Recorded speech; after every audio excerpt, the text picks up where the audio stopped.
Break time ako ngayon. Makita ko muna. Nandito ako sa labas. Ito ang ulam ko. Nandito kami sa garden. Ha? Anong sombrero nakain? Bumili akong sombrero, nawala yung aking sombrero.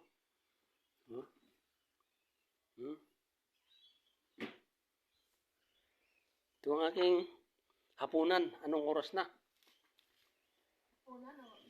Hindi, tanghalian pa lang ito. Tanghalian.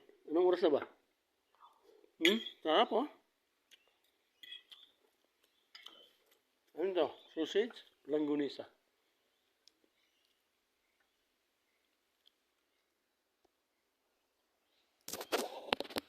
Tayo, Carlets. Pag kumain ka, kaya magkusilyo. Pag may kalaban ka, kasi pwedeng pang self-defense. Ganito ang buhay sa Australia. Kaya matuto kayo.